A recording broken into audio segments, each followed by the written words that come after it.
కాన్స్టిట్యున్సీకి కావాల్సినట్టు కూడా మేము కూడా చంద్రబాబు నాయుడు గారిని డిమాండ్ అడిగి అన్ని పని చేయించుకుంటాం.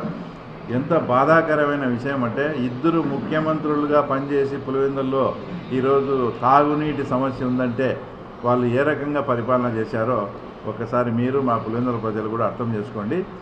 దీన్ని ఇప్పుడే కలెక్టర్ గారితో కూడా మేము మాట్లాడినాం. 40 డేస్లో ప్రతి సందుకు ప్రతి ఇంటికి కూడా తాగునీటి సమస్య లేకుండా చేర్చే విధంగా తర్వాత మెగా వాళ్ళు వచ్చేసి చాలా స్పీడ్గా కూడా పనిచేయించి 40 రోజుల్లో ప్రతి ఇంటికి కూడా తాగునీటి సమస్యను మేము అందించబోతున్నాం. ఆ రోజు పెద్ద కార్యక్రమం కూడా చేస్తున్నాం. ఇంకా అన్ని మండలాలతో పాటు మా చక్రాయపేట మండలంలో ఎస్పెషల్లీ తాగునీటి ప్రాబ్లం చాలా ఉంది.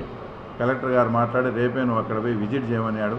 విజిట్ చేసి ఏదైనా అత్యవసరము ఏదైనా డ్రింకింగ్ వాటర్ ప్రాబ్లము ఏదన్నా కానీ సప్లై చేయాల్సి వస్తే ట్రాన్స్పోర్ట్ చేయాల్సి వస్తే కూడా మీరు ఎక్కడుండేటన్ని నోట్ చేసుకునండి, మేము అవన్నీ ఇస్తామని కూడా కలెక్టర్ గారు చెప్పడం జరిగింది. అంటే ఎందుకు ఈ ప్రస్తావన వచ్చిందంటే ఎవరైనా 4,000 కోట్లు పెట్టాం 6,000 కోట్లు పెట్టాం పాడా పెట్టి ఇంత డెవలప్ చేస్తే పులివెందుల మున్సిపాలిటీలో కానీ పులివెందుల చుట్టుపక్కల కానీ తాగునీటి సమస్య కూడా ఈరోజు ఇంకా పులివెందుల వాసులకు ఉందంటే అది ఎంత బాధాకరమో వీళ్ళు ఏ రకంగా పరిపాలన చేశారో ఇలాంటి అంశాలన్నీ ప్రజలు చాలా ఆలోచిస్తున్నారు. కాబట్టి మేము ఎస్పెషల్లీ ఈ ఉప ఎన్నికను ఖచ్చితంగా స్వాగతిస్తా.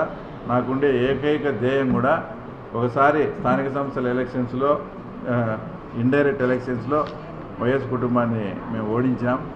నా జీవితాశయం కూడా ప్రత్యక్ష ఎన్నికల్లో వైఎస్ కుటుంబాన్ని ఓడించడమే. చంద్రబాబు నాయుడు గారు లోకేష్ ఆశీస్సులతో తప్పకుండా ఇది కూడా నెరవేరుతుందని నేను ఆశగా ఉన్నా.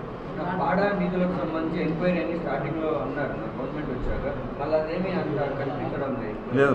పాడా మీద కూడా అంతా కూడా ఆల్రెడీ విజిలెన్స్కు ప్రపోజల్స్ పోయినాయి, ఆల్రెడీ విజిలెన్స్ కూడా వస్తాయి.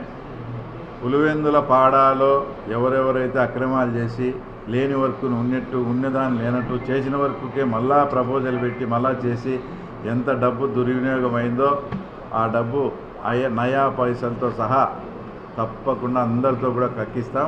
ఆ ప్రాసెస్ అయితే జరుగుతుంది. అంటే ఇదంతా చేసేది కూడా ఇప్పుడు ఎంత డెవలప్మెంటు ఎంత ఏదైనా కూడా అంతర్లీనంగా ఒక భాగం అయితే రాజకీయమే. కాబట్టి మేము పులివెందుల మున్సిపాలిటీ ఏ రకంగా అయితే మేము సక్సెస్ కాగలము వార్డు వైజ్ కూడా క్యాలిక్యులేట్ చేసుకుంటూ స్టెప్ బై స్టెప్ వేసుకుంటూ పోతున్నాం.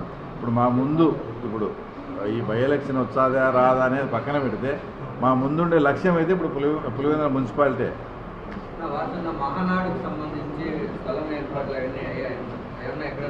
చూసాము మహానాడు సంబంధించి